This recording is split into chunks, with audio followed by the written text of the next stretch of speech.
Hey everyone, welcome to Jake guide YouTube channel. Stop. सबसे पहले आप लोग ध्यान दें कि मैं आप लोगों के लिए क्या बोलने वाला हूं।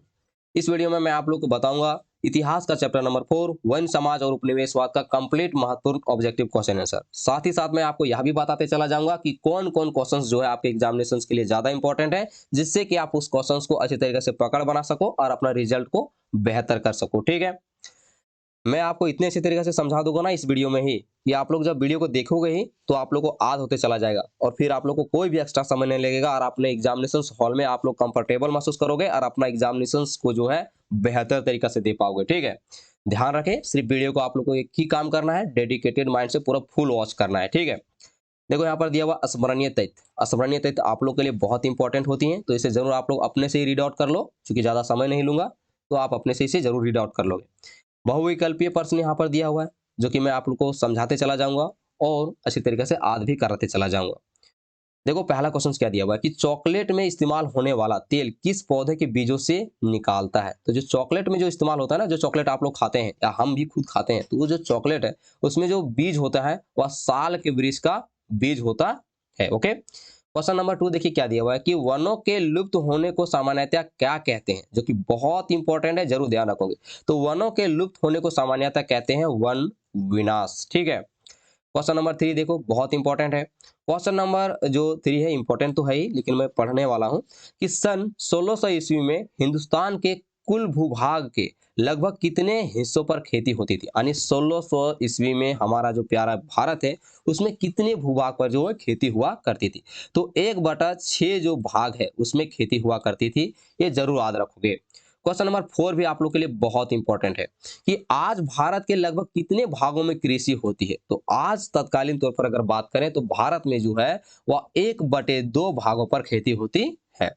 क्वेश्चन नंबर 5 देखिए क्या दिया हुआ है कि 19वीं शताब्दी के शुरुआत तक इंग्लैंड में किसके जंगल लुप्त होने लगे थे। यानी इंग्लैंड में जो है 19वीं शताब्दी के दौरान कौन से जो वृक्ष थे वो पूरी तरह से क्या होने लगे थे, खत्म होने लगे थे। तो ऑप्शन नंबर सी आपका राइट हो जाएगा, बलूत, इसे ओक ओक बोलते हैं इंग्लिश में। ये पेड़ वहां पर पूरी तरह से क्या होने लगे थे, खत्म होने लगे थे। क्वेश्चन नंबर 6 देखिए आपका बहुत इंपॉर्टेंट है कि भारत में रेल लाइनों का प्रचार किस दशक में प्रारंभ हुआ। तो भारत में जो रेल लाइन का जो प्रारंभ हुई थी 1850 के दशक में हुई थी। ठीक है, क्वेश्चन नंबर 7 देखिए क्या दिया हुआ है कि मद्रास प्रेसिडेंसी में 1850 ईस्वी के दशक में प्रतिवर्ष लगभग लगभग कितने रेल स्पीलरों के लिए काटे जाते थे। ठीक है, तो यानी मद्रास प्रेसिडेंसी में जो 1850 ईस्वी के दशक में प्रति वर्ष जो है स्पीलरों को काटा जाता था वह लगभग 35,000 जो स्पीलर हुआ करते थे। स्पीलर का मतलब आप इसे समझिए कि इस तरह से जो रेल लाइन बिछी होती है, मतलब बिछी हुई होती है, उसमें जो इस तरह से जो आपको अभी जो सीमेंट वाला मिलता है, पहले क्या किया जाता था कि लकड़ी का ही उसमें क्या किया जाता था, डाल दिया जाता था। ठीक है, तो उस टाइम जो है प्रति वर्ष जो स्पीलर का प्रयोग किया जाता था लगभग समझ लीजिए कि 35,000, कितने ज्यादा पेड़ काटे जाते थे आप अनुमान लगा सकते हैं अंग्रेजी सरकार के दौरान। चलो देखते हैं आगे।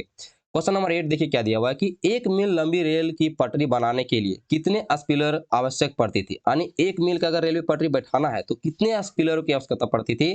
तो आप ऑप्शन नंबर सी याद रखें कि 1760 से 2000 तक पेड़ों को क्या किया जाता था, प्रयोग में लाया जाता था। उनके जो काट काट के उसमें प्रयोग लाए जाते थे। सोच के देखिए कि कितने दर्दनाक हुआ करती थी उस टाइम, बहुत कंडीशंस खराब थी। ओके, देख लीजिए इंपॉर्टेंट क्वेश्चन है। क्वेश्चन नंबर 9 देखो, ये भी इंपॉर्टेंट है। क्या दिया हुआ है कि औपनिवेशिक दौर में किसका इस्तेमाल भारी भरकम लकड़ी को उठाने के लिए किया जाता था। यानी उस टाइम तो मशीनें नहीं हुआ करती थी, तो कौन से जानवर को जो है प्रयोग में लाया जाता था। तो जो हाथियां हुआ करती थी उन्हें भारी भरकम जो वजन होता था ना उनको उठाने के लिए प्रयोग किया जाता था। जैसे लकड़ी हो गया, जैसे और तरह तरह की, इसमें लकड़ी पूछा है लेकिन उस टाइम तरह तरह की बहुत सारी चीजों को प्रयोग में लाया जाता था। क्वेश्चन नंबर 10 देखिए क्या दिया हुआ है कि नॉर्दर्न स्टेट रेलवे कहाँ से कहाँ तक थी। यानी नॉर्दर्न स्टेट रेलवे कहाँ से कहाँ तक थी, तो लाहौर से सुक्कुर तक थी। क्वेश्चन नंबर 11 देखिए, ये आपका इंपॉर्टेंट नहीं है लेकिन फिर भी आप ध्यान रखेंगे कि मुल्तान से सुक्कुर के बीच कौन सी रेलवे लाइन का निर्माण हुआ था। तो मुल्तान से आपका जो सुक्कुर तक जाया करते थे वह जो रेल का निर्माण हुआ था वह नॉर्दर्न स्टेट रेलवे का निर्माण हुआ था। ठीक है, क्वेश्चन नंबर 12 आपका दिया हुआ है कि भारत का पहला वन महानिदेशक कौन था। तो भारत का जो पहला वन महानिदेशक था वह डायड्रिच बैंड्रिज था। ठीक है, जरूर याद रखोगे। क्वेश्चन नंबर 13 आपके लिए बहुत इंपॉर्टेंट है कि भारतीय वन सेवा की स्थापना कब हुई। तो भारतीय वन सेवा की जो स्थापना हुई थी वह जो हुई थी ना वह 1865 ईस्वी में हुई थी, जरूर ध्यान रखोगे। इंपीरियल फॉरेस्ट रिसर्च इंस्टीट्यूट की स्थापना कहाँ हुई थी, ध्यान रखो, तो ये देहरादून में हुई थी, अभी भी उनका हेडक्वार्टर वहीं पर है। क्वेश्चन नंबर 15 देखिए, इंपीरियल फॉरेस्ट रिसर्च इंस्टीट्यूट की स्थापना कहाँ हुई थी, तो इंपीरियल फॉरेस्ट रिसर्च इंस्टीट्यूट की जो स्थापना हुई थी वह आपका 15 नंबर का मैं बता देता हूँ। 15 का ऑप्शन नंबर ए सही हो जाएगा, जो 1906 ईस्वी में इसकी स्थापना हुई थी। ठीक है, थोड़ा सा मैं इधर डाइवर्ट हो गया था क्योंकि लाइट वगैरह आ गई हुई थी। ठीक है, तो थोड़ा इधर उधर हुई है, माउस भी काम नहीं कर रहा है, थोड़ा ध्यान दोगे। क्या हो गया, चलो कोई बात नहीं, हो गया। चलो आगे देखते हैं। अब क्वेश्चन नंबर 16 देखते हैं कि भारतीय वन अधिनियम कब आया, तो भारतीय वन अधिनियम जो है वह 1865 ईस्वी में आया हुआ था। जिस टाइम इसकी स्थापना हुई थी उसी टाइम यह चीज क्या हुआ था, आया हुआ था। ये चीज तुम जरूर ध्यान रखोगे। और एक बात ध्यान रखो कि जो 13 का जो होगा ना, वो ऑप्शन नंबर क्या होगा, सी आपका राइट होगा। ये चीज तुम जरूर ध्यान रखना, थोड़ा सा मैं गड़बड़ बता दिया होगा था। चलो कोई बात नहीं, चलो देखते हैं। क्वेश्चन नंबर 16 इंपॉर्टेंट है। क्वेश्चन नंबर 17 देखते क्या दिया हुआ कि 1865 ईस्वी में वन अधिनियम के लागू होने के बाद अभी तक कितने संशोधन किए जा चुके हैं। बड़े बड़े एग्जामों में भी पूछा जाता है और आप लोगों के लिए भी बहुत ज्यादा इंपॉर्टेंट। तो अभी तक जो है आपका जो संशोधन किया जा चुका है वह 2 बार संशोधन किया जा चुका है। क्वेश्चन नंबर 18 देखिए क्या दिया हुआ है कि 1878 ईस्वी में वन अधिनियम संशोधन के अनुसार जंगल को कितने श्रेणियों में बांटा गया हुआ था, तो उस टाइम जो है जंगल को 3 माध्यम में बांटा गया हुआ था। ठीक है, अगर बात करें तो एक आरक्षित, एक नन आरक्षित, और जिसमें जंगल वगैरह चराए जा सकते हैं, वो से ऐसे चीजें थी। ठीक है, क्वेश्चन नंबर 19 देखिए क्या दिया हुआ कि 1865 ईस्वी के वन अधिनियम में दूसरी बार संशोधन कब हुआ, यानी एक बार तो आपका हो चुका है 1878 में, तो दूसरी बार जो संशोधन हुआ वह कब हुआ था, तो 1927 ईस्वी में हुआ था।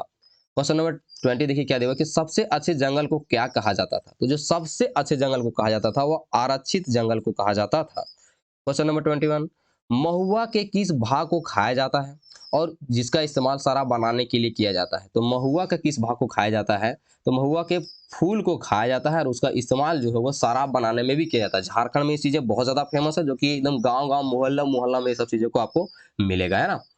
चलो देखो अगला क्वेश्चन क्या दिया हुआ है कि महुआ के किस भाग से तेल बनाया जाता है, तो जो शहर में रहते हैं उनको क्या पता, लेकिन जो गांव में रहते हैं उनको सब चीज पता है। तो महुआ के जो किस भाग से तेल बनाया जाता है, तो उसका जो बीज होता है ना, उसी से क्या बनाया जाता है, तेल बनाया जाता है।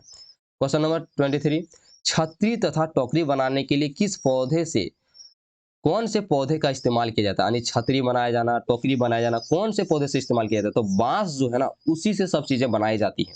क्वेश्चन नंबर 24, किसका खोल का प्रयोग पानी की बोतल के रूप में किया जाता है, तो कुम्हाड़े का जो खोल होता है ना, उसका प्रयोग पानी का बोतल में जो ढक्कन के लिए किया जाता है। ठीक है, आगे देखिए। क्वेश्चन नंबर 25, महुए के तेल का इस्तेमाल किस कार्य में होता है, तो महुआ का तेल का इस्तेमाल जानते हैं, इतना बढ़िया तेल है ये कि खाना पकाने में भी किया जाता है और रोशनी के लिए भी किया जाता है। तो ऑप्शन नंबर सी आपका राइट है। क्वेश्चन नंबर 26, किस पौधे की लताओं में रस्सी बनाई जाती है, तो सियादी जो पौधा होता है उसका इस्तेमाल किया जाता है ना।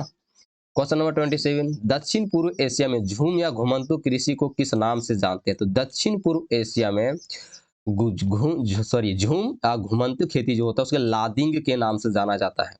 क्वेश्चन नंबर 28, श्रीलंका में घुमंतु कृषि को किस नाम से जानते हैं, तो श्रीलंका में घुमंतु खेती को चेना के नाम से जाना जाता है।